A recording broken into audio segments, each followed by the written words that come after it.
So hi everyone, how are you doing today? Namaste. I hope you are doing fine. Very sorry for the late upload this time because I got couple of things to do. But from now onwards, I make sure that I upload new videos frequently. So जैसा कि मैंने पहले वाले video में आप लोगों से कहा था कि हम अगले वीडियो में इसके जो थर्ड पार्ट है श्रद्धा मर्डर केस का, उसमें हम यौगिक एस्पेक्ट, मेंटल हेल्थ से रिलेटेड जो यौगिक एस्पेक्ट्स हैं हम वो डिस्कस करेंगे। कैसे आप लोग एक यौगिक लाइफस्टाइल अडॉप्ट करके आप कैसे अपनी मेंटल हेल्थ को इम्प्रूव कर सकते हैं, आप कैसे एक बेटर ह्यूमन बीइंग बन सकते हैं और अपनी सोसाइटी को भी एक बहुत अच्छी सोसाइटी बनाने में आप अपना योगदान दे सकते हैं। तो आज हम वही योगा के एस्पेक्ट्स हम डिस्कस करेंगे। योगा के जो 8 अंग हैं वो है यम, नियम, आसन, प्राणायाम, प्रत्याहार, ध्यान, धारणा एंड समाधि। इसके जो 8 अंग हैं, वैसे तो अष्टांग योगा के जो 8 अंग हैं वो इस तरह से डिजाइन किए गए हैं कि वो एक इंडिविजुअल को उसके स्पिरिचुअल ग्रोथ की तरफ ले जाते हैं, वो स्पिरिचुअल एडवांसमेंट की तरफ ले जाते हैं।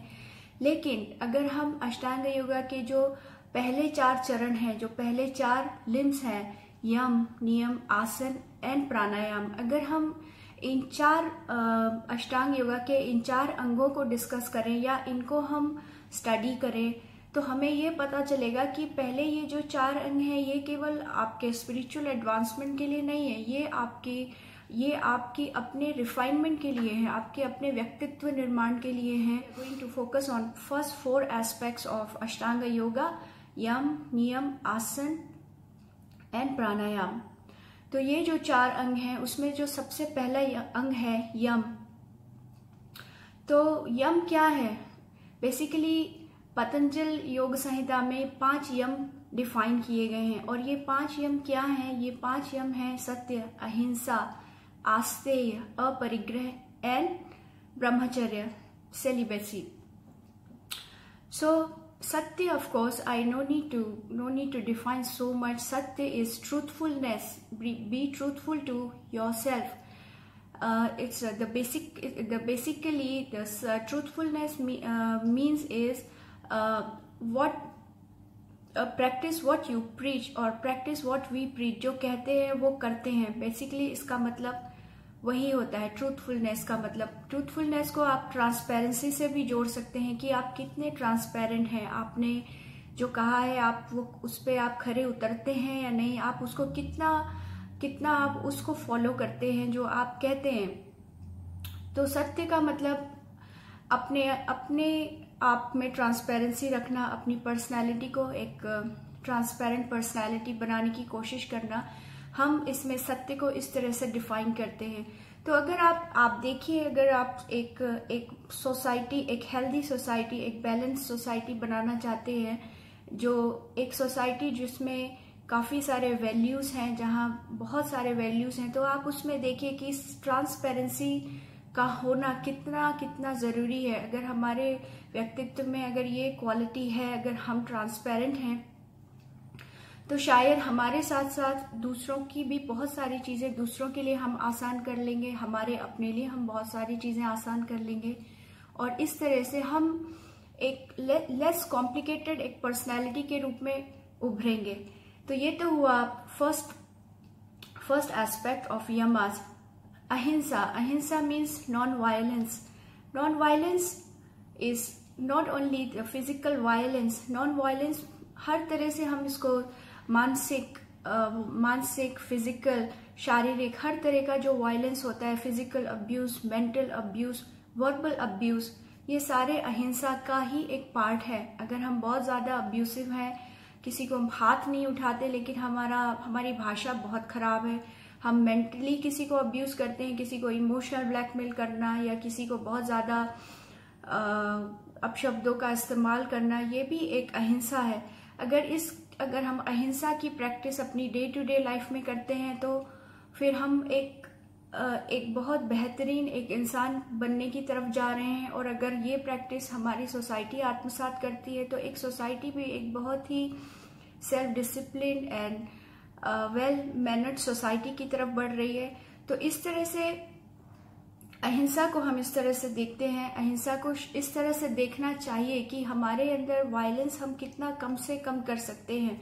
किसी भी तरह का वायलेंस हो, चाहे वो ये जरूरी नहीं है कि आप किसी के साथ फिजिकल हो वही वायलेंस है। वायलेंस के बहुत सारे दूसरे प्रकार हो सकते हैं जो आप yoga also ask you to observe yourself. आप अपने आप को देखिए, अपना चिंतन करिए कि हर दिन हम क्या क्या करते हैं, क्या क्या वायलेंस होता है और किस तरह से वायलेंस होता है। और अगर हम एक जितने जघन्य अपराध जो आज हमारी जनरेशन कर रही है किसी भी रूप में हो, चाहे वो प्यार के नाम पे हो, चाहे किसी भी तरह से हो, कम से कम वो नहीं होंगे और वो बहुत कम होंगे, ऐसा मुझे लगता है। सत्य, अहिंसा, आस्तेय, नॉन स्टीलिंग, किसी भी चीज को जिसकी जरूरत नहीं है, कोई भी चीज जो हमारी नहीं है उसके ऊपर गलत नजर नहीं डालना या उसे पाने की बलात् कोशिश नहीं करना, कोई चीज ना चुराना, non stealing. So non stealing means आप जो आपके पास है वो आपका है, और जो आपके पास नहीं है, जो आपका आप किसी चीज को आप बलात् प्राप्त करना चाहते हैं किसी दूसरी तरह से, दूसरे मीन्स से, सो उसे आप एक सोशल एस्पेक्ट्स में अगर आप कनेक्ट करके देखें तो उसे कहते हैं नॉन स्टीलिंग और asteya. Aparigraha means don't try to acquire those things which don't belong to you or don't belong to us। इसका मतलब है कि जो हमारे पास है उसमें हमें संतुष्ट रहना चाहिए, जो हमारे पास नहीं है और जो हमारा नहीं है उसे पाने की कोशिश करना, बलात् पाने की कोशिश करना, ये अपरिग्रह के अंदर आता है। तो आज हम देखते हैं सोसाइटी में हम देखते हैं कि कभी भी हम सेटिस्फाइड नहीं है। काफी पैसा है लेकिन वो पैसा भी कम है, वो पैसा और हमें चाहिए। एक घर हो गया, वो घर कम पड़ता है, उसके साथ हमें और घर चाहिए, हमें और प्रॉपर्टी बनानी है और पैसा बनाना है और हमें हर जगह से हमें चाहिए, और उस मेंटालिटी के कारण हम हमेशा नॉर्म्स को तोड़ने में आते हैं। हम अपरिग्रह, हम चाहते हैं कि जो चीज दूसरों को बिलोंग करती है या उस पर दूसरों का हक बनता है, हम उसे भी कई बार हम कोशिश करते हैं अक्वायर करने की, जो हमें नहीं करना है। ये यम का चौथा जो एस्पेक्ट है अपरिग्रह, कि जो आपके पास है वो आपका है और उसमें संतुष्ट रहिए, या फिर आप उसके लिए प्रयास करिए, आप उद्यम करिए। अगर आपको कुछ चाहिए तो आप उसके लिए उद्यम करिए, आप उसको अपनी मेहनत से, अपने परिश्रम से उसे प्राप्त करने की कोशिश कीजिए। ये हुआ अपरिग्रह।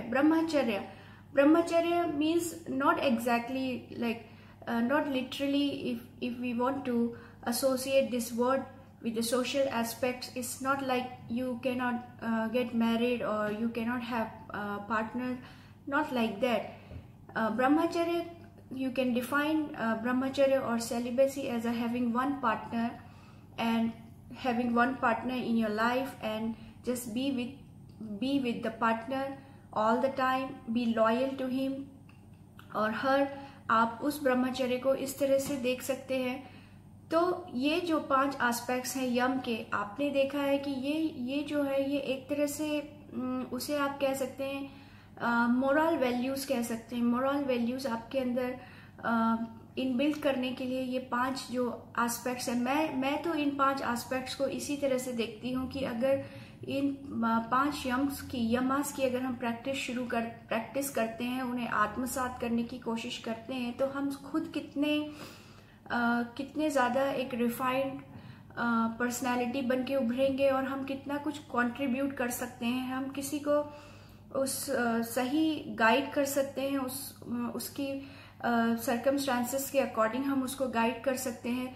तो ये 5 जो यम हैं, अगर उनकी प्रैक्टिस करना बहुत जरूरी है एक हेल्दी सोसाइटी बनाने के, अपराध मुक्त समाज बनाने के लिए, एक स्वस्थ समाज बनाने के लिए, जहाँ किसी को किसी से डर नहीं है, जहाँ औरतें सुरक्षित हैं, जहाँ हर कोई अपनी बात रख सकता है, जहाँ हिंसा नहीं है, जहाँ अपरिग्रह नहीं है, जहाँ परिग्रह नहीं है, आई एम सॉरी, और जहाँ हिंसा नहीं है, ऐसे समाज की तरफ अष्टांग योगा हमें ले जाता है। अगर हम एक यौगिक society, I will say it as a yogic society. If we follow yoga way, we are going towards the yogic society, and it's a very well behaved, self-disciplined, and a very spiritual society. We are moving towards.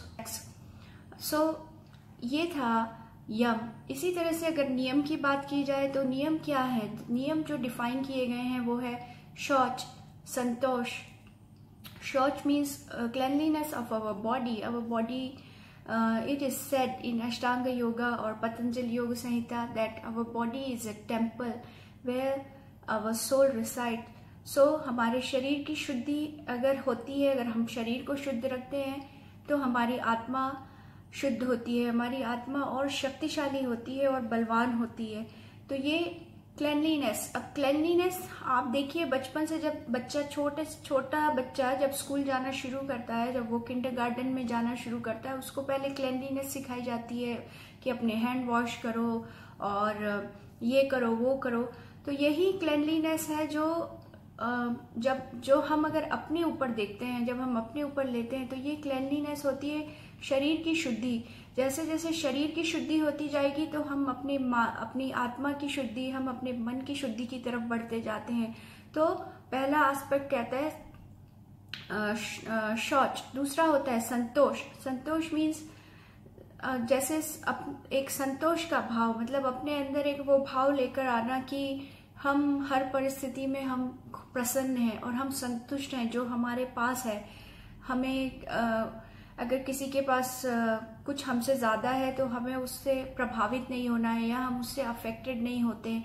हम देखते हैं कि हमारे पास क्या है और हम उसमें खुश हैं या नहीं। ये एक संतोष की भावना है। अगर ये भाव है हमारे अंदर, हमारी सोसाइटी में, तो हम एक हेल्दी कंपटीशन की तरफ बढ़ेंगे। लेकिन अगर हमेशा बहुत ज़्यादा घाई लाइक ये भी चाहिए वो भी चाहिए और सब कुछ जल्दी जल्दी चाहिए, तो वो हमें एक बहुत ही असंतुष्ट इंसान बनाता है अंदर से, जो धीरे धीरे फिर बहुत सारी सामाजिक बुराइयों को जन्म देता है, बहुत सारी परेशानियों को जन्म देता है। तो ये है संतोष।